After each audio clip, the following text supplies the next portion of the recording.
Hello, I'm Nina Kelly from Safe New Futures, and welcome back to this series of podcasts about modern day issues we love to ignore and how much do we really care.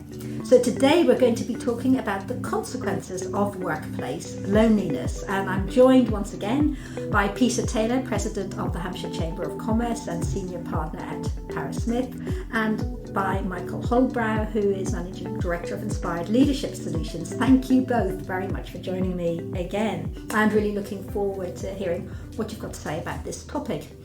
Now, according to a Gallup survey into the state of the global workplace in both 2023 and 2024, it reports that only 23% of the global workforce are engaged.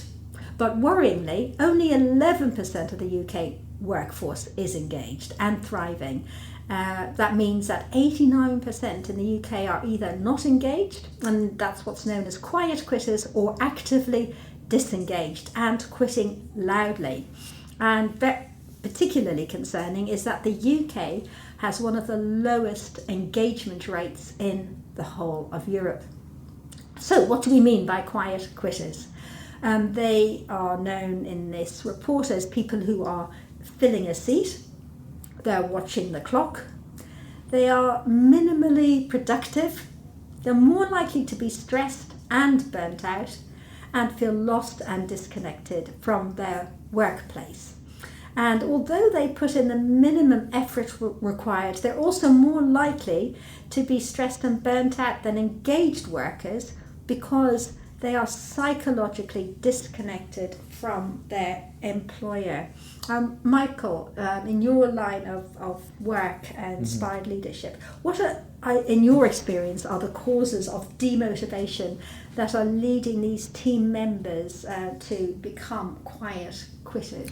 Yes, well, the quiet quitters are what our leaders find the most difficult often to really understand and get connected with. And what we're seeing are really three key aspects to why they exist in the workplace. One is to looking at the job skills, the tasks they're actually doing. Then the culture that wraps around them, and when we also then ask them to look at and explore the external influences that are going on to that individual. So these are the three sort of subject areas we get our leaders to look at, and they report back that actually when they start understanding the skills they're being asked to do, often there's missing clarity around what I'm expected to do and why I should be doing it. Now, there could also be training gaps, and people can get frustrated because they haven't got the skills or the full competency to go and deploy the task that they're being asked to do. And this can lead to sort of growing dissatisfaction with the job itself. And then, of course, the culture, which is often dominated by the way the leaders of the business set out the way that interaction takes place, to how safe they feel. And we see a great deal of quiet quitters report that the culture in the organisation didn't fit their values or their beliefs. And then finally, that even when you've got somebody who's really good at their job from a technical perspective of doing the job, the culture's looking good, you can still get these quiet quitters. And there's where these external influences come into play. Things that are going on outside their work environment, they bring to work. Yeah. You know, we all know that it's very difficult to disconnect from external influencing and coming to work. So we do see a great deal of these external influences having an impact on their motivation and their well-being within the workspace, even though everything else seems to be on the face of it doing really well. So that's what we have sort of pulled together and seen and got feedback from our leaders, that these are the causes, the key demotivators in this area. Yeah, how interesting. And Peter, as a senior leader in Southampton for a few decades now, how does this resonate with you? From what Michael's saying, is it something that you recognise? Yeah, I think all leaders are alive to it, and it manifests itself very much in the ways that Michael has very well explained. For me, there are often telltale signs. Unexpected absenteeism is one. Clock watching, which you have already touched upon. doing the bare minimum, not going that extra mile, and then looking at body language. Often if you ask a question of somebody, you may get a very short answer. How are you? I'm okay, I'm fine. Yeah. Actually, there's often other things that are going on in that person's mind and life, and which may be work related. It may not be work related, but it's important to get to the bottom of it. Michael made a really strong point, and that is understanding why someone is doing a job. And that goes back to a subject we touched upon in a previous podcast about the purpose of the business, and how does the role of the individual that we're talking about, who may be a quiet quitter, how does that person's role fit into the bigger picture in terms of delivery of that sense of purpose? What we've seen out of the pandemic is much greater focus on outcomes rather than simply on tasks. And there's a wonderful story about a gardener who worked at one of the Formula One factories, and when asked whether he was enjoying his job and what he was doing, he said, "I actually love my job because I get the opportunity to put a driver on the podium." And clearly there is somebody who is looking far beyond his basic task of grass cutting to that bigger sense of purpose that is driving the whole team. Yeah, well, thank you both for bringing out that really important point around people, I think, want to make a difference in the world to greater and lesser degrees, but if they're not connected to the end result, it can feel a little bit pointless, the little bit that they're doing, even though it's very important what they're doing, but without that sense of connection, it can feel a bit soul-destroying sometimes, so thank you both for that. Now, the loud quitters are so much easier to recognise, of course. You know, they take actions that directly harm the organisation, they undermine goals, they oppose leaders, and loud quitting, we know, can signal major risks within an organisation, and that's, of course, important not to ignore, and they're the inevitable outworkings of when trust between an employee and the employer has broken down. So, you know, in the spirit of prevention and not just cure, what can we do to spot lonely colleagues before they turn either into quiet or loud quitters? Michael, do you want to give us your views on that? How can we spot these people? Well, as you said about the loud quitters are often very vocal. And the way that you're going to spot them is being able to recognise the fact that it's more about when they're saying things. So you're looking for examples where they are deliberately being disruptive, and they're particularly in team meetings and environments where gatherings of people come together. And we often used to see that, and I've seen that many times, that people who could be quite quiet out with the meetings, you get them in an environment where they've got a platform for making a noise, making a challenge to the leader, making a challenge to the organisation.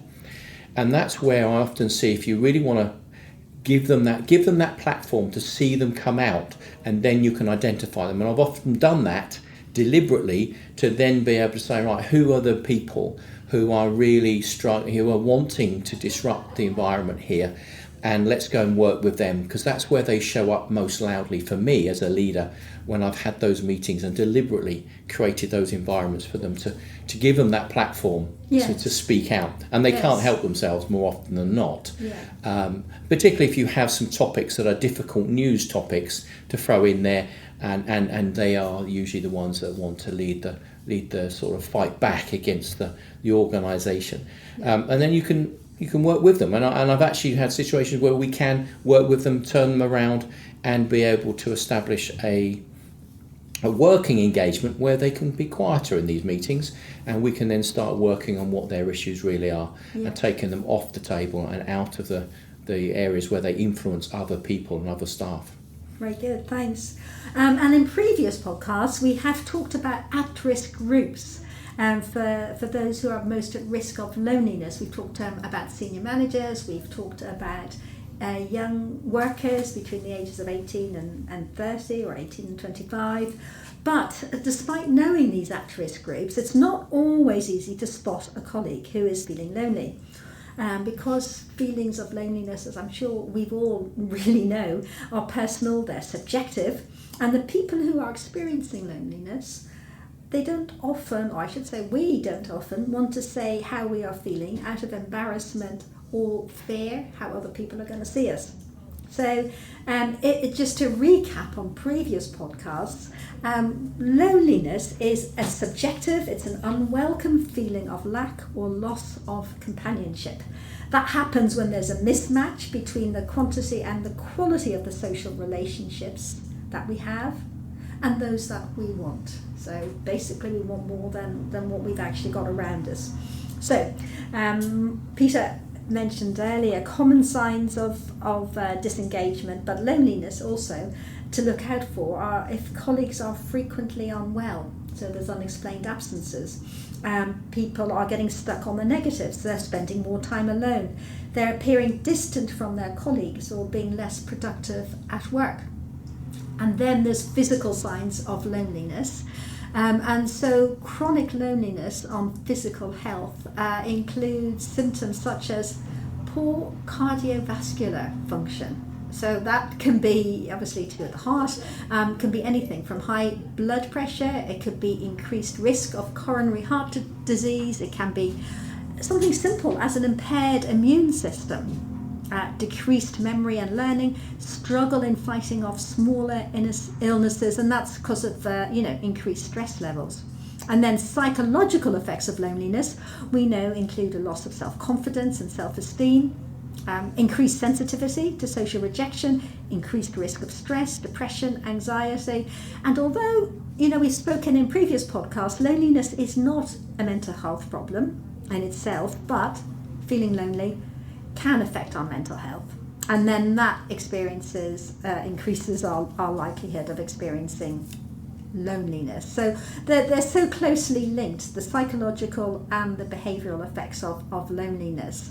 And so even things like daily routines and self-care can be harder to maintain when we don't have social support around us. So Peter, you mentioned earlier the ability to be able to spot colleagues who are disengaged and or lonely. What's the best way to engage these people, to talk to them? What's a sympathetic way to make them feel safe to talk about the issues they're having?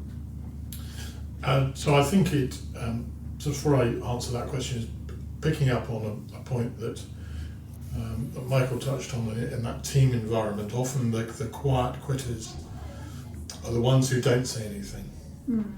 So it's encouraging them to speak up and to have a view. Yeah. And in terms of chairing meetings, as we leaders do, it's identifying those people at the start. Don't allow those with loud voices to have first crack at expressing an opinion, and certainly don't express an opinion yourself as the chair, but encouraging the quiet quitters to come forward and share a view and explain their position, rather than feeling they're being influenced by anybody else. Yes. It may take a little bit of time to encourage them to open up, but it's time that is well worth spending. Then in terms of talking and encouraging these quiet quitters, as we're describing them, to be more open, it is creating a safe space between you and them individually, where you can really understand what the key drivers are for them, what is going on in their lives to the extent that they're willing to share that with you, and how they are feeling about the working environment. One of the tricks that I tend to use is to get someone to score on a scale of 0 to 10 as to how fulfilled they feel at work. And I don't let anybody say a 7, because that's generally a cop-out. And then you get them to explain the number that they're talking about. So if they say a 6, so what is behind that 6, and what would nudge it up to a 7 or an 8. I let them say a 7 in those circumstances, but rather than going straight to a 10, because you then get under the skin of what is actually going on, what is working well in their own mind and what might not be working well. Yes.